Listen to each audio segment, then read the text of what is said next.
Friends నమస్తే. ఇవాళ already ఏంటంటే ఇడ్లీ పిండి అట్లు వేసుకున్నా. ఇవాళ 29వ రోజు ఉపాసాలు ఉండండి.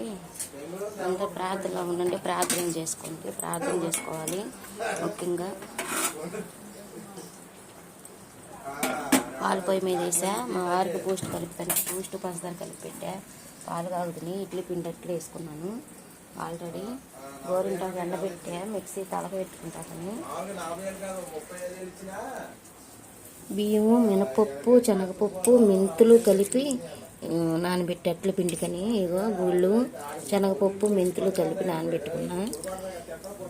బియ్యం అయ్యి ఇడ్లీ పిండట్లు పాలు కాచుకుని మా వారికి బూస్ట్ పంచదార వేసి పక్కల పోసా.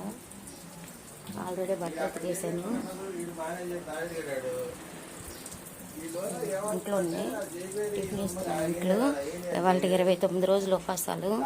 అందరూ ఉపాసాలు నుండి ప్రార్థన చేసుకుని వాళ్ళకి చెప్తున్నా. ఈ శ్రమ దినాలంటేనే మామూలుగా శోధనలు అన్నీ ఉంటాయండి. ప్రార్థన అంటేనే కష్టాల నుంచి మనకి జీవితం దేవుడు ఇస్తాడు. మనం ఒకరిని విమర్శించొద్దు, మనల్ని ఒకళ్ళు విమర్శించొద్దు. శుభ్రంగా అందరూ బాగుండాలి, అందుట్లో మనం ఉండాలి. వాళ్ళకి 29వ రోజును ఎందుకో ఏమో తెలియదు. అసలు చిన్నప్పుడు ఇంకా నిష్టగా ఉండేదాన్ని. ఇప్పుడు ఉండలేకపోతున్నా, వయసు మీద పడుతున్నా కొందుకు. చిన్నప్పుడు అయితే చాలా నిష్టగా అసలు ఏం ఉమ్ము కూడా మింగేదాన్ని కాదు. ఇప్పుడు ఉండలేక టిఫిన్ టీ తాగా అలాగా 45 రోజులు ఉపాసాలు వచ్చినాయండి. రోజు నిత్యం ప్రార్థన చేసుకోవాలి. పొద్దున, సాయంత్రం, కుదిరితే మధ్యాహ్నం. ఎప్పుడు చేసుకున్నా పర్వాలా. అందరూ ఉపాసాలు ఉండండి. 550 మంది సబ్స్క్రైబర్లు వచ్చారు. తీయటం సబ్స్క్రైబర్ చేయటం, అన్సబ్స్క్రైబర్ చేయటం బాగా చేస్తున్నారండి.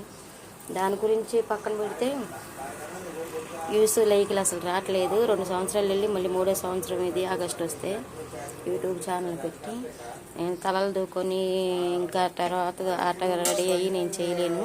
ఉండట్టు తీసి పెడుతున్నా. నేను ఎడిటింగ్ చేయటం కూడా నాకు రాదు. ఇవాళకి 29 రోజులు ఉపాసాలు. మీ అందరి కోసం ప్రార్థన చేస్తున్నా. మీరు నా కోసం చేయండి. అందరూ బాగుండాలి, అందుట్లో నేను ఉండాలి. నా తమ్ముడు కుటుంబాలు కూడా ఉండాలి. నాకు 2 పిల్లలు. నా తమ్ముడు వాళ్ళకి కూడా ఒక తమ్ముడికి 3, ఒక తమ్ముడికి 2 మగపిల్లలు. పెద్ద తమ్ముడికి, చిన్న తమ్ముడికి 2 ఆడపిల్లలు, ఒక మగపిల్లలు. నాకు 2 మగపిల్లలు. పెద్ద బాబు వాళ్ళే మా పిల్లలు. 2 ఉద్యోగాలు చేస్తున్నారు. బాయ్.